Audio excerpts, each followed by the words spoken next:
Hey guys, Richie here. Welcome back to a brand new video build. This video, we're going to start building this guy, which is the HobbyBoss's 48 scale Persian cats, the early F-14A in Iranian markings.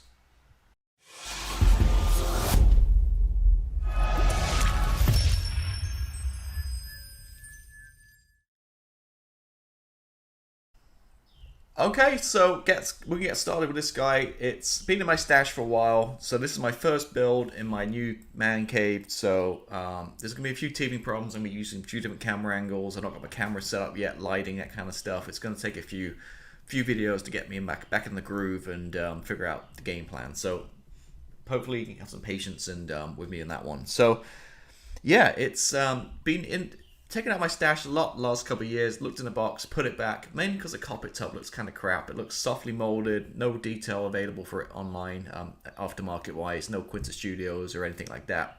Although you could probably just use one Hasegawa or Tamiya sets and just cut it down, I imagine would work perfectly fine.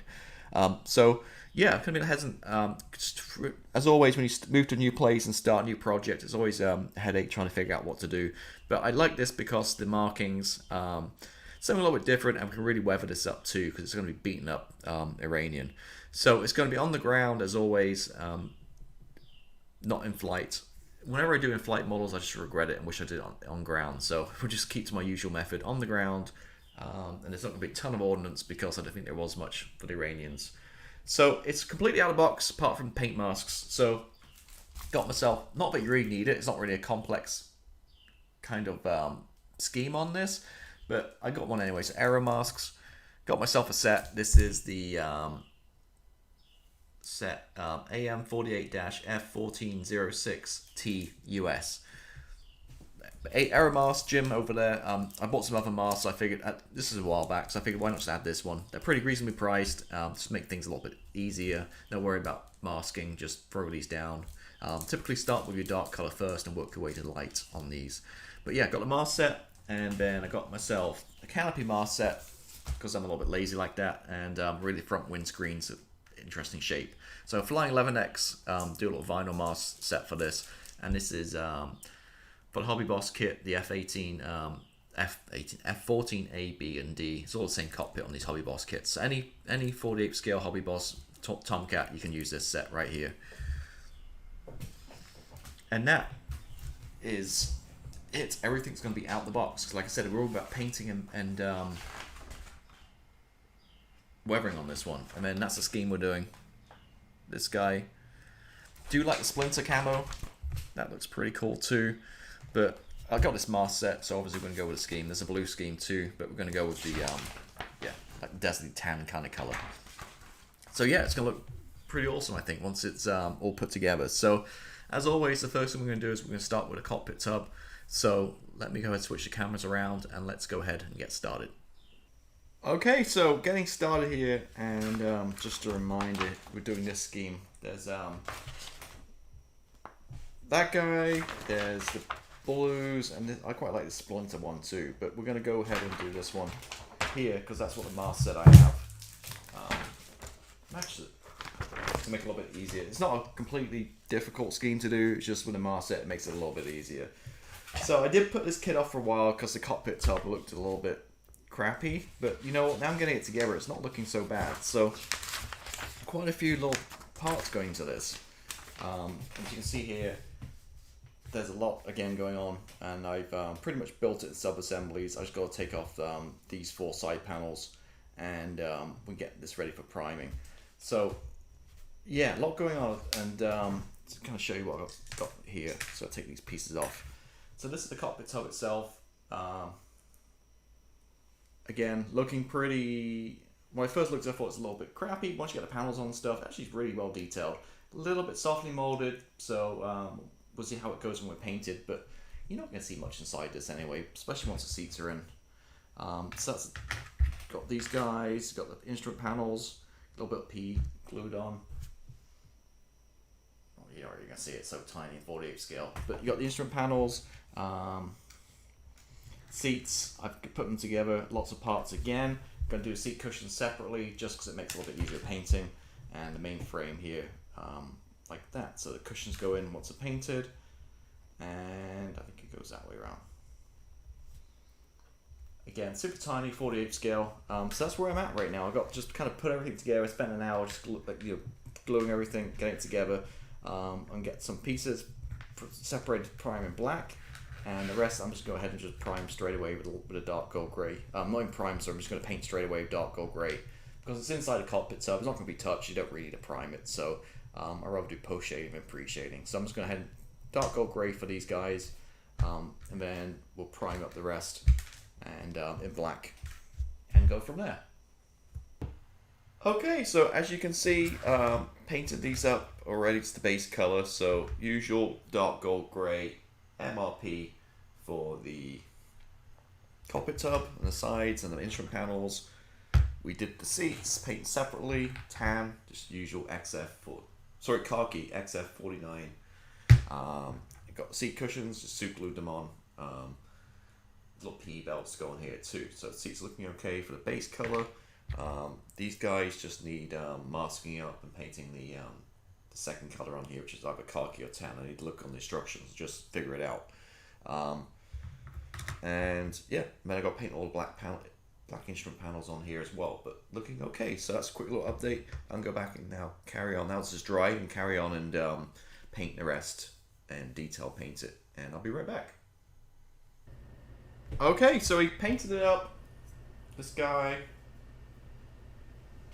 And the seats, looking very cool. And actually really good. So the seats came with some PE seatbelt harnesses, and I found to fold them. I was using this old Spades thing I have here, the ST-L. And this works great. It's for holding things in place and whatever, but bending photo etch. It did a great job bending the harnesses. So top tip, that one needs really kind of find this useful tool. Use it more often. Let's go through some colors as well. So if you use Vallejo paint, which you should be for hand brushing, I do find that the game color is just a little bit better. I don't know, it's better consistency. I like it better. So the heavy khaki I used for the seatbelt harnesses.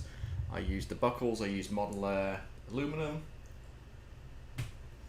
which even though it's an airbrush paint, it hand paints beautifully. Little dry brushing is also, as always, with Citadel, the dry Necron compound. It's really a thick kind of paste, so we just gave a little light brush, dry brush around the side of the seat, pick out some detail. The black parts, the panels, painted my favorite black, which is the black from Game Color. Again, Vallejo Game Color. I think it's a little bit step up, better quality pigments for some reason than model color. So this is black, and just in my palette here, nice. Add some water, nice and thin, and you just really just follow it through, and it paints a lot nicer. Just make sure you water it down, just let it flow, and no problem at all. This bit we obviously painted with Mr. Surface of Black in the back. Then the white, I use Ceramite white from Citadel. You know, Citadel come in the pots. I just put them in the dropper bottles. It makes it easier to handle. So that's where we're at with that. So that's all done. Now, point to note is decals on the instrument panel. I'm not sure what the deal is, but they're too big. It's like they're giving me like 32nd scale decals for 48 scale.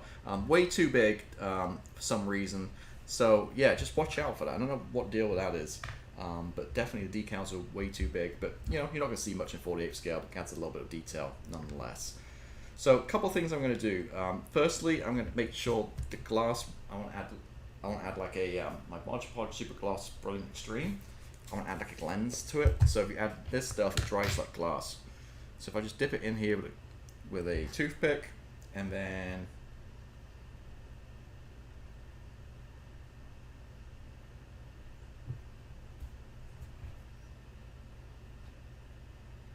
there we go. And it's all cloudy, but it'll dry like glass. So that guy we want to do. What else? We can do the screen in the middle, over top of the decal. Now it's dried. Get a little bit more.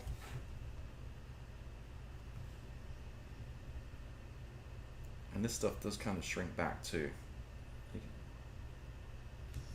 Okay.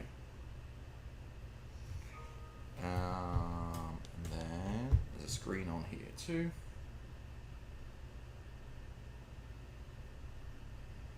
Put a dollop in it and spread it out.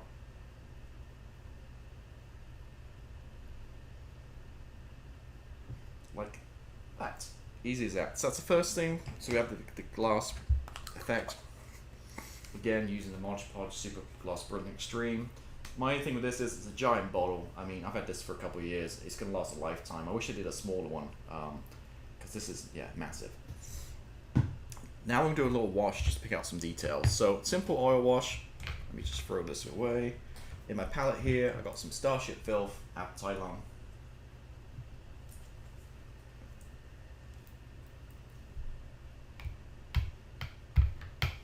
Tiny little bit. We don't need a ton of wash, just for the cockpit and the seats here. So enamel thinner, X20, not X20A, blue top. Make sure it's enamel. Brush. This guy will work.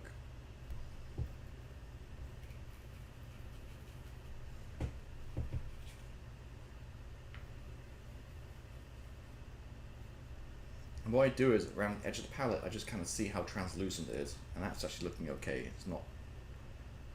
Yeah, I think it's going to be fine. So then, I'm just going to apply it to the area, pick out these cables and wires and stuff. Just dabbing it.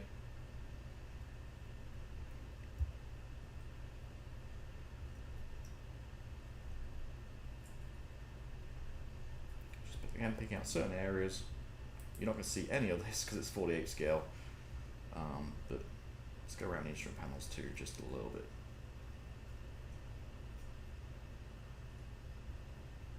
Oop, I got some inside my Super Gloss Brilliant Extreme, which is not ideal, but anyway. Just dab it around, and then really want to hit the seat cushions as well on this, just to pick out the detail.